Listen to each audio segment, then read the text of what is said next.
Kue mengerti itu apa yang saya keluhkan nang awakmu, kue kan anakku. Gitu. Jadi kue mengerti itu apa yang saya keluhkan. Jadi rekomendasimu apa, saranmu apa, anjuranmu apa kepada saya? Karena saya kan terjepit di antara dua kewajiban, nahi mungkar sama rahmatan lil alamin.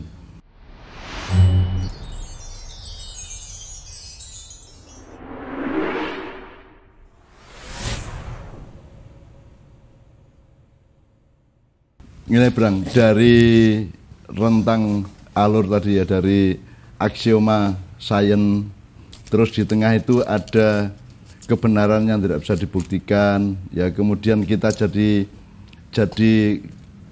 bersentuhan dengan syahadat, dengan iman, dengan treatment dengan ilmu terhadap fakta itu diperlakukan dengan ilmu apa dengan iman ya dan seterusnya ya. Itu kalau kita sekarang proyeksikan ke kehidupan real di dunia bangsa-bangsa, masyarakat, termasuk para ilmuwan atau orang awam atau siapapun ya, ulama-ulama juga, itu yang paling harus diperhatikan menurut Sabrang apa?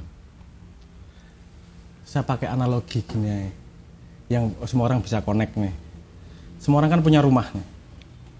Di dalam rumah di dalam area tanah rumah dia ada rumah utama, ada gudang di sebelah, misalnya gitu. Terus di dalam rumah ada kamar tamu, ada kamar pribadi, ya, ada ruang tengah, ada WC dan seterusnya. Jadi ada banyak kompartemen di situ. Kalau diri kita dengan ilmu, saya melihatnya seperti itu. Jadi kita kan rumah nih, ada informasi keluar, masuk dari luar nih. Jadi kita kalau sama rumah aja kita punya filter. Mana yang boleh masuk ruang tamu, mana sampai sedekat-dekat teman kita bertamu tidak boleh masuk ke kamar pribadi. Kan semua ada tempatnya sendiri-sendiri nih. Terhadap informasi pun menurut saya harus ada filter seperti itu. Ini informasinya sudah sampai mana sih, boleh masuk mana sih. Kalau teman baru berkunjung 2 hari, belum terbukti terpercaya, nggak mungkin bikin kopi dewe. Tapi kalau dia sudah berkali-kali, ternyata kita kenal dari teman juga, dari pengalaman, kayak serius kok ini cocok ya, wong ini jujur ya, wis gawe kopi dewe, nggak masalah karena sudah dekat. Nah kan ada proses itu, ada gradasi, ada level-level, ada filter itu. Nah kita sebagai manusia pensikapan terhadap pengetahuan itu menurut saya juga perlu seperti itu. Ada filter. Nah jadi pemahaman terhadap filter ini sangat penting untuk bisa, karena itu jadi tidak kriteria utama. Informasi masuk ke ruang pribadi ya. Dan tidak random juga. Ojo nek kowe seneng tok lebokke, bisa berbahaya itu. Urus seneng nggak seneng. Ini filternya harus konsisten nih filternya. Nah, filter itu menurut saya yang kemudian disebut, konsep itu kemudian disebut sebagai alasan atau bukti. Biasanya hal yang terbukti boleh masuk rumah nih. Kalau belum terbukti udah di luar dulu. Minimal taruh gudang apa disuruh pulang. Ya kan gitu. Nah, sekarang bukti ki piye ki? Kan kita mau tidak mau harus cerita tentang bukti karena ini filter utama untuk terhadap pengetahuan yang ada di luar nih. Bukan kita informasi langsung disikapi. Nanti kita masukin filter dulu nih. Gimana ini filternya seperti apa? Nah, filter itu tadi saya backtrack yang biasa disebut sebagai bukti. Bukti kita harus tahu anatominya nih. Kalau fungsi bukti adalah memasukkan informasi ke dalam rumah, memasukkan pengetahuan ke dalam rumah, kita pakai fakta paling dasar dulu. Sebenarnya kita masukin rumah itu alasannya nggak ilmiah juga kok, nggak selalu ilmiah juga. Itu kalimat tembahku itu bagi saya cukup untuk jadi bukti, tapi kalimat tembahmu nggak cukup untuk masukin informasi itu ke rumahku. Begitu juga dengan kamu, mbahmu untuk si dia cukup untuk masuk rumah dia, mbahku nggak cukup buat dia. Itu paling basic. Jadi paling dasar yang harus disadari bahwa ternyata bukti itu sangat relatif terhadap manusia, dan masing-masing manusia punya set buktinya sendiri-sendiri, terutama pengalamannya itu dia bukti yang dia membuktikan sendiri bebas sebenarnya. Orang punya filter bukti itu sangat relatif. Nah, kemudian ada filter bukti yang lain nih. Karena kita butuh hidup secara sosial, sehingga kita butuh standar bukti yang disetujui bersama untuk sebuah tujuan. Bukti hukum. bukti hukum. Itu kalau nggak ada standarisasi bukti hukum, supaya iso dituntut, supaya iso bersalah, supaya iso bebas karena tidak ada standarisasi bukti nih. Memang itu tidak lengkap dan tidak bisa mampu menutup semua kemungkinan manusia. Tapi itu dibutuhkan agar society punya satu standar bukti untuk kebutuhan hukum. Begitu juga dengan sains nih. Sains ada standarisasi bukti yang cukup dikatakan sebagai bukti untuk memasukkan sebuah narasi ke dalam korpus kalau sains. Andaikan suatu masyarakat atau individu-individu, keluarga, komunitas, kelompok-kelompok itu tidak terlatih untuk memfilter siapa tamu yang masuk rumah tadi, kan ibaratnya kan yang paling parah gitu Bang ya. Semua tamu dimasukin kamar pribadi, kan gitu kan. Nah, itu kira-kira kadarnya seberapa di masyarakat kita? Gampangannya gini loh, informasi dari medsos, informasi dari media, informasi dari mana-mana itu tidak difilter. Ibarat tamu itu mestinya kan ada tamu yang ditemui di pagar depan karena ada beberapa faktor yang belum terpenuhi. Terus ada yang bisa di beranda, ada tamu yang bisa masuk ruang depan, ruang tamu, ada yang sudah kita izinkan untuk masuk ruang tengah, bahkan ada yang sangat private yang bisa masuk kamar pribadi kita. Nah sekarang ini kan tataran ini kan sangat lemah di masyarakat kita, Bang. Di masyarakat dunia juga sebenarnya. Saya ngelihatnya gini, dari korelatif ya, bukan kausatif. Saya mencoba menghubungkan korelatif. Ini misalnya narasi mindfulness, narasi apa sebenarnya agar kita menjadi tenang, agar kita apa sebenarnya ora stres. Itu kan naik nih narasinya. Rame gitu loh. Kenapa ini naik? Berarti ada kebutuhan nih. Orang-orang tidak memang jadi gelisah nih. Gelisahnya kenapa nih kan diurut ke belakang? Gelisahnya kemungkinan besar karena memang tidak bisa memfilter banyaknya derasnya informasi. Kalau semua tamu dimasukin ruang tengah atau langsung ke dapur, kan ya chaos rumahnya. Jadinya nggak tenang nih, khawatir terus ini benar apa salah dan nggak jadi nggak tenang karena tidak ada kompartemen yang jelas nih. Nah, kan gini Bang, zaman ini berkembang dengan inovasi-inovasi teknologi, terutama teknologi informasi dan komunikasi yang sekarang sudah sampai kepada tingkat yang begitu canggihnya, kan begitu kan. Jadi kalau dulu kan dengar apa-apa itu mungkin dari tetangga, dari teman, manual. Kemudian lama-lama kita dengar dari radio, dari TV, dari koran. Terus lama-lama sekarang kita dengar dari siapa aja. Sudah dengar dari siapa saja sedunia. Jadi kita ndodok, ngising itu langsung dapat informasi.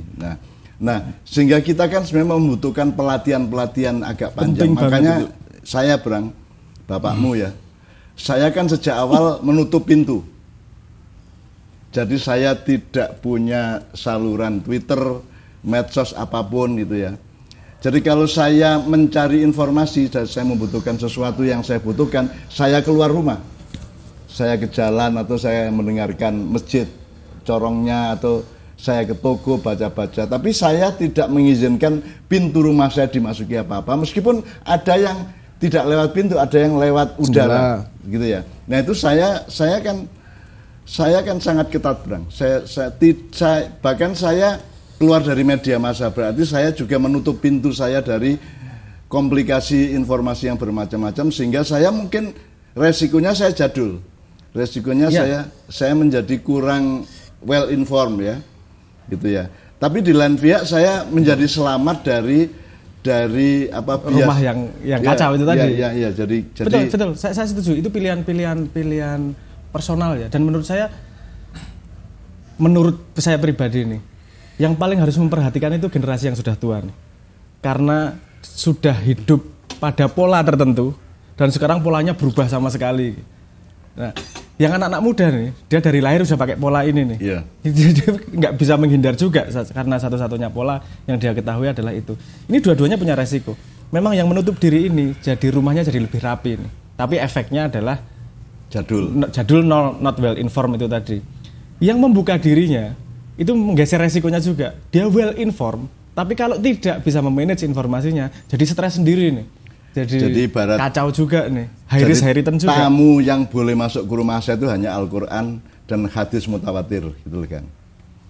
Dan saya punya filter saya sendiri memfilter mana mutawatir, mana sahih, mana dhaif gitu ya. Saya sendiri punya filter gitu, Bang.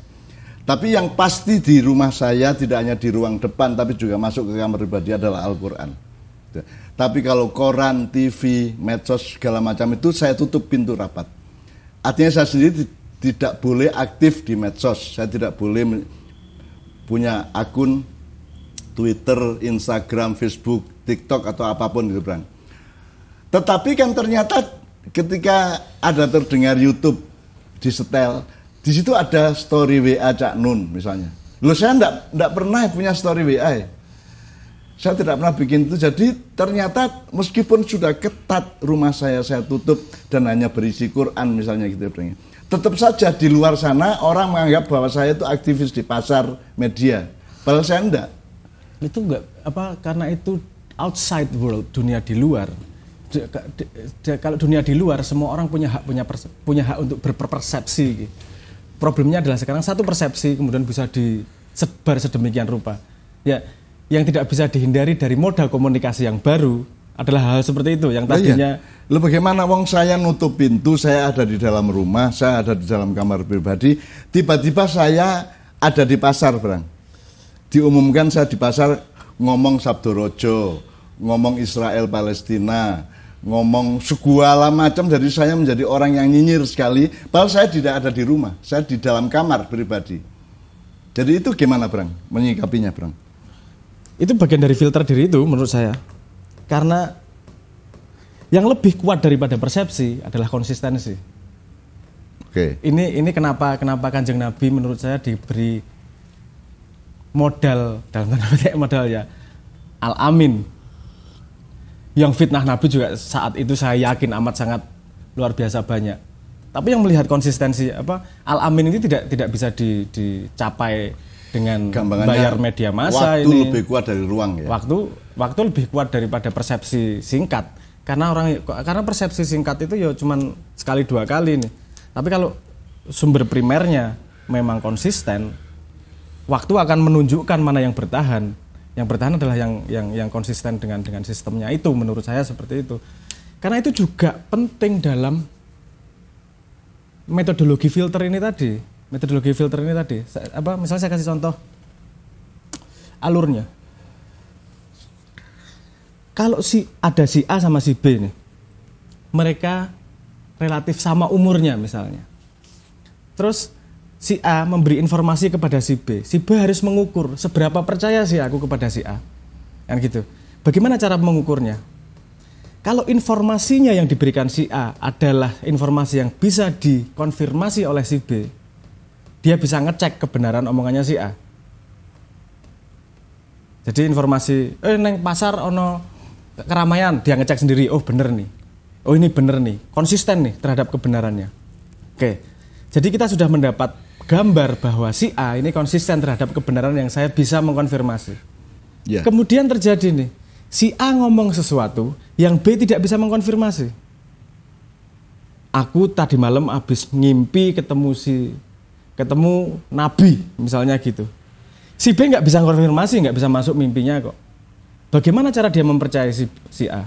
Adalah melihat sesuatu konsistensi itu tadi. Oh, dia nggak pernah bohong kok. Nah, mosok satu area sekarang ini kalau bohong, kasusnya kan gitu. adalah saya tidak pernah punya konsistensi karena saya dihadirkan oleh media di mana-mana yang saya tidak ada.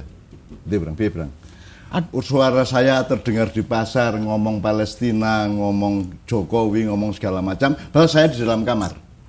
Terus nanti orang yang mendengar itu menganggap bahwa saya tidak konsisten, Bang. Oh, gini, kalau satu sumber dipotong jadi A sama B, kalau bisa dipotong untuk kepentingan si B, berarti dia juga bisa dipotong untuk kepentingan si A. Terjadi tidak konsisten nih. Yang tidak konsisten adalah sumber informasinya nih. Langkah berikutnya adalah mencari sumber primer pasti. Karena pada informasi yang bobotnya sama, itu tidak bisa menentukan. Mencari sumber primer ini kan pasti teoritis benar dan harus gitu ya.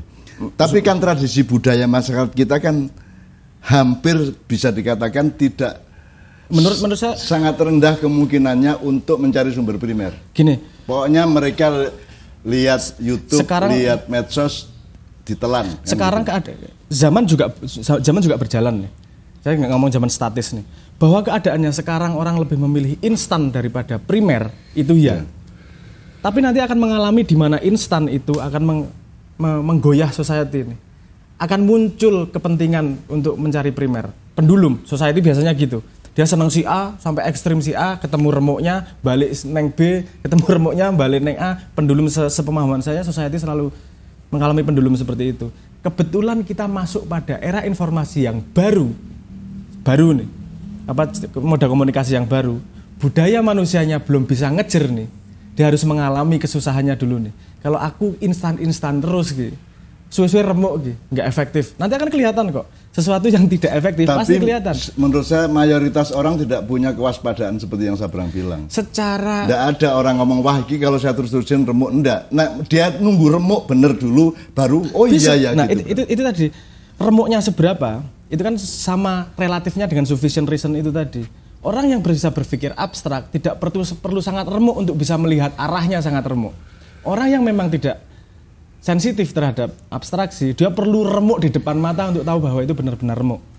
Tapi dalam society terjadi pergeseran itu kan niscaya karena society bergerak nih, society nggak statis nih, kan bergerak terus. Bahwa sekarang masih kayak gini iya, betul.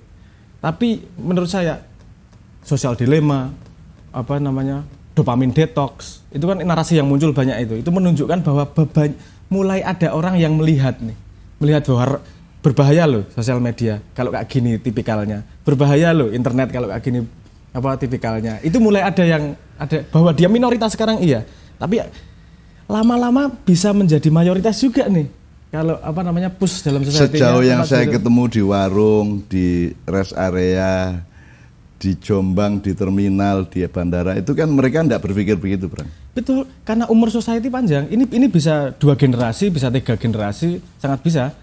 Karena menungso lambat kok, memang sangat lambat untuk bisa merubah dirinya tuh orang Jadi kan tingkat sekarang jadi saya mohon maaf, jadi ada 2 kutub, Bang. Kalau saya pakai agama ya, Sabrang tetap menanggapi pakai sains dan pengetahuan universal gitu ya. Di sini ada peniscayaan dari Allah untuk rahmatan lil alamin. Jadi saya harus mengayomi, harus santun sama orang, saya harus memaafkan. Orang yang menganiaya saya pun harus saya mintakan ampun kepada Allah dan seterusnya. Di kutub lain ada yang nahi mungkar, Bang. Jadi kita harus mencegah kemungkaran-kemungkaran, apalagi menimpa saya, gitu ya. Tapi jadi ini kan maintenance-nya susah banget, Bang. Di satu pihak saya harus nahi mungkar, di lain pihak saya harus rahmatan lil alamin, kan tidak mudah sama sekali. Tidak mudah. Ya. Bahwa life is not bahwa hidup tidak mudah. Menurut saya selalu. Apalagi kalau hidupnya lebih kompleks ya. Kalau pandanganmu cuma sak meter ya informasi ini saono ya udah kompleks sederhana. Gue mengerti itu apa yang saya keluhkan nang awakmu, gue kan anakku. Gitu. Jadi gue mengerti itu apa yang saya keluhkan. Jadi rekomendasimu apa, saranmu apa, anjuranmu apa kepada saya? Karena saya kan terjepit di antara dua kewajiban, nahi mungkar sama rahmatan lil alamin. Ya, di satu pihak saya harus mengayomi, harus teduh, harus santun. Bahkan sampai ada kelompok masyarakat yang berpendapat bahwa kalau saya pasti memaafkan.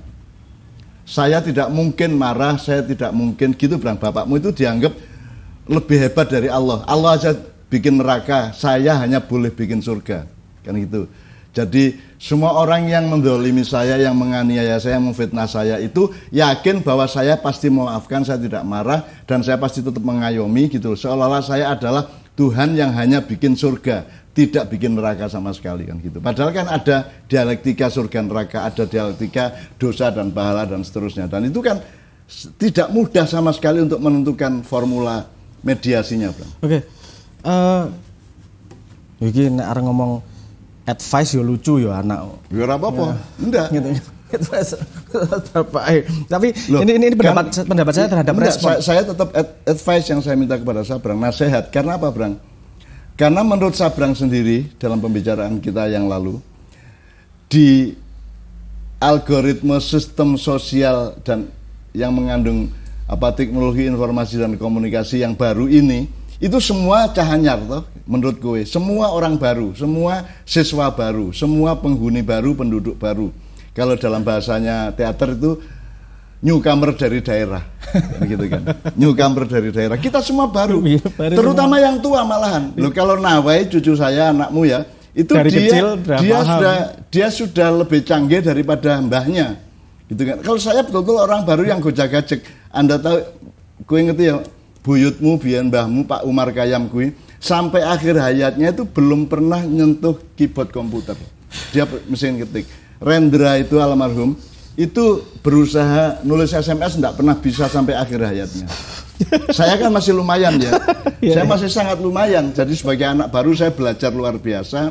Artinya bahkan sampai ngoprek software handphone sampai agak lumayan lah gitu ya. Sebagai tukang bengkel di dunia baru. Nah, justru karena saya itu cahanyar ya, orang baru, newcomer dari daerah di dunia medsos, di dunia teknologi informasi yang sangat canggih dan akan semakin canggih ini, maka kamu kan lebih pakar, kue lebih expert, kue lebih punya pengalaman dan kamu hidup sejak awal sudah di era seperti itu. Beda dengan saya. Enggak, maksudnya kamu lebih cepat lah. Lebih periode adaptasinya lebih cepat daripada saya. Makanya saya memang minta advice. Nek orang aku dadi wong kuno sing lucu, Bang. Kan gitu kan. Gini, ada beberapa tonggak sing kudu diakui dulu sebagai komponen ini. Terus kemudian kita pada konklusinya. Dan menurut saya ini menunjukkan betapa agama gue penting banget. Pertama, fakta bahwa sesuatu yang di luar kita itu 99,99% tidak bisa kita kontrol. Bahkan kita sendiri aja untuk ngontrol badan, kan setengah mati ini. Bikin bikin agenda jam segini gini, yang jam segini gini. Itu kamu merencanakan untuk dirimu sendiri aja. Belum tentu nggak bisa. Belum tentu konsisten. Apalagi kencing jam berapa, beol jam berapa gitu. Jadi ketemu siapa jam berapa kan min khairul ihtisab semua. Jadi sangat banyak faktor yang tidak kita ketahui, satu. Ada banyak faktor yang tidak bisa kita kontrol, dua. Terus kita balik nih. Apa yang kita ketahui dan apa yang kita kontrol bisa kita kontrol. Konsentrasinya, energinya kan di situ kemudian. Di sini kemudian masuk lagi kalimatnya inamalu biniat. Aku menurutku itu penting banget itu sebagai karena itu satu-satunya yang bisa kita kontrol. Itu satu komponen yang bukan satu-satunya, satu komponen yang bisa kita kontrol. Kalau niat aku bisa kontrol niat. Tapi kalau efek dari niat aku tidak bisa kontrol. Nah, dari niat itu kemudian kita breakdown nih. Saya sangat senang dengan konsep being dan becoming. Terhadap sesuatu terhadap sesuatu itu maksudnya gini. Terhadap impuls dari luar, entah itu informasi, entah itu cercaan, entah itu pujian dan seterusnya. Itu ada dua jenis sikap. Being atau becoming. Being itu aku merespon pada keadaanku sekarang, aku seperti apa. Tapi kalau respon becoming, aku pengen menjadi seperti orang terbaik yang aku bayangkan. Aku pengen koyo Kanjeng Nabi. Aku pengen kayak gue mimpi terlalu gede lah. Tapi sebagai horizon, aku pengen sebagai horizon, aku ngarai pengen koyo Kanjeng Nabi karena kayak memuhammadkan diri. Aku pengen pokoknya kayak pujaanku, aku pengen koyo kayak misalnya gitu ya. Becoming kan itu. Jadi ketika terhadap impuls segala sesuatu yang masuk itu, aku being, aku berhak kemudian, keadaanku marah, aku menjadi marah, it's okay. Aku ngantemi wong, it's okay karena itu being. Tapi kalau sikapnya becoming adalah aku pengen koyo Kanjeng Nabi. Sikapnya Kanjeng Nabi terhadap ini gimana ya? Sikapnya kalau Kanjeng Nabi ngadepi ini gimana ya? Kalau aku yang terbaik, yang aku bayangkan sebagai aku pengen menjadi orang baik itu gimana? Itu yang aku lakukan menjadi sikap.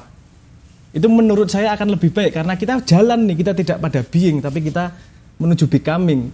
Jadi kalau kita pengen menjadi sesuatu, langkahnya apakah itu Sabrang sedang menyarankan saya untuk memperbesar kadar becoming saya terhadap Rasulullah? Nah, becoming setiap orang, aku nggak bisa ngomong orang pengen becomingnya seperti siapa ya. Ya kan memang tiap hari dialektikanya gitu, Brang. Iya dia nabi. Iya dia langsung mendapatkan transformasi dan arus energi dari Allah. Saya kan bukan. Itu kan itu analisis being kan itu. Ya. Bukan analisis becoming. Iya, artinya dari being jaraknya ke becoming kan memang jauh. Memang jauh. Oke. kenapa saya tadi ngomong nggak apa-apa Kanjeng Nabi menjadi horizon, karena kita sadar betul nih nggak mungkin juga jadi beingnya ming sauno kuwi, tapi aku pengen rono lah sak iso-isoku, kan seperti yang kalimatnya Simbah, aku ki yo rawani ngomong aku Islam, aku berusaha Islam, seperti itu kan becoming Islam. Aku seperti pensikapan terhadap diri juga becoming Kanjeng Nabi, walaupun kita sadar betul bahwa kita bukan Nabi, kita punya sangat banyak limitasi, tapi horizonnya ke sana, kita jalan ke sana sebisa mungkin. Bahwa itu berat, ya. Tapi kemudian menurut saya life hidup itu sendiri adalah becoming, bukan being. Kalau being kita nggak tumbuh, kalau becoming. Tadi kan saya bertanya, saya harus bagaimana? Saya yang tinggal di dalam ruang pribadi di rumah saya, tapi di pasar diumum-umumkan saya begini begitu dengan segala macam nyinyiran saya yang di karang-karang atau di sop buntuti atau di kanibali dari bahan-bahan dari rumah saya gitu ya. Terus Sabrang saya tangkap nih sebagai orang yang memang tanya kepada anak saya. Sabrang menganjurkan agar frekuensi becoming-nya dipertinggi dan being-nya. Nah, bahasa Indonesia-nya daripada being itu jadi, becoming itu menjadi gitu ya. Nah, bahasa Indonesia aku takut selip menerjemah ke bahasa Indonesianya. Engko ada ono sing nek being itu adalah. Kayak adalah. Ya. Kalau becoming menjadi ya. Jadi saya berusaha menjadi Muhammad dalam konteks tertentu, tetapi kan kadarnya mungkin 5%, 10%, 20%. Nah itu yang harus saya perbesar. Karena selama ini saya memang terlalu adalah. Gitu kan, artinya terlalu memperbandingkan diri saya, nasib saya dengan Rasulullah gitu ya. Kan Rasulullah kan nabi, saya bukan. Rasulullah punya Siti Khadijah, saya enggak punya. Rasulullah dapat wahyu langsung, saya KW3, KW4 gitu kan, dan seterusnya ya. Maka saya kemudian dalam tanda petik cemburu secara baik. Cemburu dalam arti yang baik ya. Bukan dengki, bukan iri ya. Tapi ya saya mohon jangan dituntut terlalu tinggi untuk becoming Muhammad. Kalau Rasulullah dilempari di Taif ya dia bukan hanya tidak marah, dia mendoakan. Mudah-mudahan mereka, ya Allah berilah mereka petunjuk karena mereka tidak tahu apa yang mereka lakukan. Nah itu sekarang saya dilempari lewat YouTube, lewat medsos itu kan, saya kan seharusnya kalau becoming kan saya berdoa seperti Nabi, ya Allah berilah mereka hidayah karena mereka tidak tahu. Ya tapi ini juga, mereka tahu kok. Iya. Mereka tahu kok, bukan tidak tahu kok. Mereka memang sengaja kok. Ini apa sebenarnya? Ini proses transformasi pengetahuan menjadi ilmu itu tadi. Kita tahu Nabi sikapnya seperti itu, ya mungkin kita tidak akan bisa seperti Nabi kalau becoming tapi arahnya ke sana.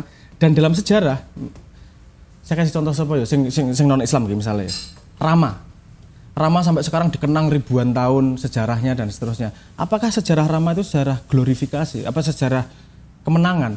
Sebenarnya hidupnya kan sangat tragis. Kalau detail kayak, tragis. Dadi raja ya apa jenenge bojone kudu ditinggal ning tengah hutan pas meteng anake dan seterusnya lah. Itu kalau menurut saya ketika saya membaca Nabi Ayub itu juga bukan cerita tentang kehebatan. Kalau saya melihat garis merahnya di antara orang-orang hebat itu tadi, bagaimana mereka tidak berubah pada konsistensi becoming-nya di hadapan kesulitan yang menggunung gitu loh.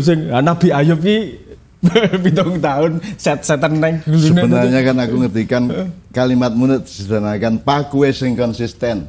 Ngono ta? Kan gitu kan. Itu kan nasihat Sabrang kepada saya disuruh konsisten becoming Rasulullah. Meskipun itu dinamis ya.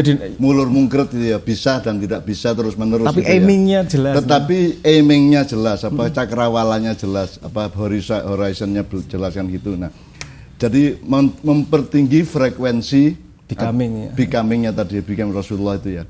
Meskipun ya kita sedang menyangga adalah yang penuh penderitaan, penuh tekanan, penuh tindian, penuh fitnah, penuh segala macam, tapi tetap harus memperbesar becoming Rasulullah tadi itu ya. Menurut saya yang saya ambil garis merahnya dari para nabi, orang-orang yang dikenang sebagai pahlawan-pahlawan dan seterusnya. Itu kan bagaimana mereka benar-benar ngadepi gunung masalah itu. Kanjeng Nabi ya mungkin data saya salah ya, katakan lagi nih, Kanjeng Nabi 13 tahun di Mekah, pengikut Islam 250 atau 300 sekitar segitulah. itu kan yo iki aku nggawa saka Gusti Allah iki nek gawe startup yang namanya Islam itu usernya 13 tahun iki mung 300 iki lak wis bunuh diri nek saiki. gawe aplikasi 13 tahun tak deleh ning Play Store sing download mung 300 iki kan putus ada kesempatan lain kecuali putus asa kan saiki ra kuat kuwi.